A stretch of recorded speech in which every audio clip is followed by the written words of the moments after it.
여러분, 내 자신, 이 에고, 거짓자가 마음으로는 하나님의 법을 알고 섬기기를 원하지만, 실제로는 내 혼이 몸의 종노릇해서 여전히 과거에 내 심중에 있는 믿음 체계에 그것에 묶인 삶을 살고 있다는 것입니다.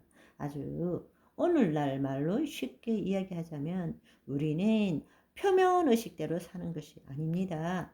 잠재 의식 안에 있는 한계 짓는 믿음과 욕구에 기초한 믿음에 따라서 우리는 그것에 붙들려 가고 있는 삶을 살고 있는 것입니다. 우리가 행동으로 나타나는 모든 결과는 우리 잠재 의식 내에 있는 믿음 체계를 만족시키고자 한 것입니다. 그런데 사도 바울은 그럼에도 불구하고 현실이 변화된 것이 아무것도 없음에도 불구하고 예수 그리스도로 말미암아 하나님께 감사하고 있습니다. 왜냐고요? 바로 이 진리를 깨달았기 때문입니다. 주제 파악이 아니라 주체 파악을 하게 되었기 때문입니다. 한마디로 말하자면 거짓자가 진정한 자기가 아니라는 것을 깨닫게 되었던 것입니다. 로마서 7장에는 그렇게도 많이 이야기하던 내가 에고라고 말하죠. 그런데 로마서 8장으로 넘어오자부터는 그 순간부터는 내가가 아니라 그러므로 이제 그리스도 예수 안에 있는 자아로 바뀌는 것입니다. 즉 그리스도 안에 있는 새로운 자아, 그리스도 안에 있는 새로운 피조물로 주체가 바뀌는 것입니다.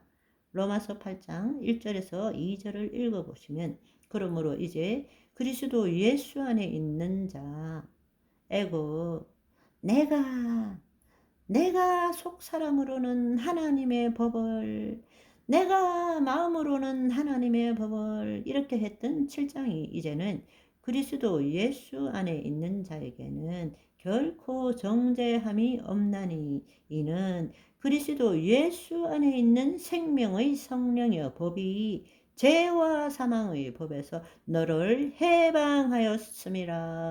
할렐루야, 할렐루야, 할렐루야.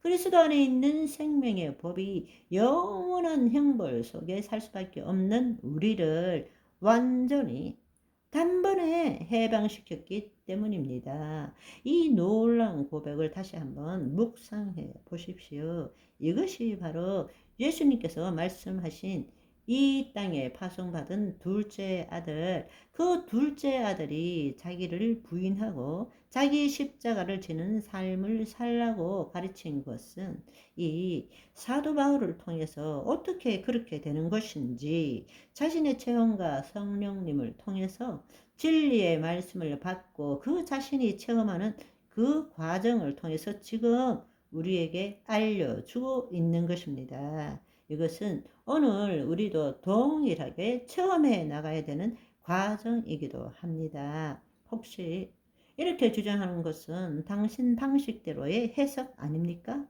무엇을 근거로서 그렇게 강력하게 주장합니까?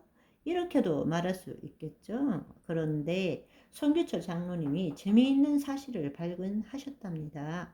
기도하시는 중에 주님께서 하나 찾아보라고 내면의 말씀을 주셨대요. 여러분 한번 보십시오. 7장에서는 자신의 삶에 대해서 고백하는 것이고 8장에서는 새로운 피조물의 삶에 대해서 고백하고 있습니다. 그런데 이걸 다 비교해 보려면 너무 많기 때문에 특별히 죄와 싸우는 자신, 에고에 대해서 기술한 것을 7장 14절에서 25절까지만 보고 그리스도 안에 있는 자아, 새로운 자아, 그 삶에 대해서 고백하는 8장 1절에서 17절까지의 말씀을 한번 비교해 보시면 7장과 8장에서 다른 말로 에고가 몇 번 나오는지에 대해 한번 알아봅시다. 통계를 냈더니 헬라어 원어를 조사해서 이 에고라는 것, 내가라는 것이 대명사 1인칭 단수로 볼 때에 그 주격이나 소유격이나 목적격이나 역격까지 다 합치면 로마서 7장 14절에서부터 25절까지와 로마서 8장 1절에서부터 17절까지를 비교를 했을 때에 이 에고 1인칭 단수가 나오는 것을 비교하면 18대 빵. 로마서 7장은 18번 나옵니다. 8장의 나라는 이야기는 제로 안 나온다는 이야기입니다. 바로 그 순간 7장 25절을 깨달은 순간부터 그는 더 이상 내가, 나는, 그 말이 없어졌다는 것입니다.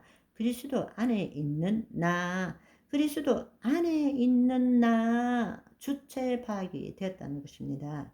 동사로서 비교해 보면, 왜냐하면 헬라어 동사는 주어가 포함되어 있습니다. 동사를 똑같이 7장 14절에서 25절까지와 8장 1절에서 17절까지를 비교해 보면 동사의 1인칭 단수로 사용한 동사를 비교하면 23대 빵. 7장에는 1인칭 단수로 표현한 동사가 23번 나오는데 로마서 8장은 하나도 안 나온다는 것입니다. 이 말이 무엇을 뜻합니까? 7장에서 자신의 죄에 대해서 이야기할 때는 물론 주체가 모두 나, 에고, 거짓자에 대해서 말하고 있는 것입니다. 그러나 8장에서 자신이 누구인지를 깨닫고 난 다음부터는 더 이상 나는이 아니라 그리스도 안에 있는 나가 되는 것입니다. 한마디로 에고가 사라져 버렸다는 것입니다. 그는 깨닫게 되었다. 주체 파악을 하게 되었다라는 것입니다. 그래서 8장부터 모든 말씀은 그리스도 안에 있는 나, 그리스도 의식으로 말씀을 풀어가고 있는 것을 보게 됩니다. 여러분, 휴거를 기다리는 것은 너무나 소중합니다. 그러나 휴거 되려면 신부의 자격을 갖추어야 됩니다. 그것은 예수 안에서 자기의 거짓 자아를 완전히 죽여야 되는 것입니다. 아멘. 오늘은 여기까지. 바이바이.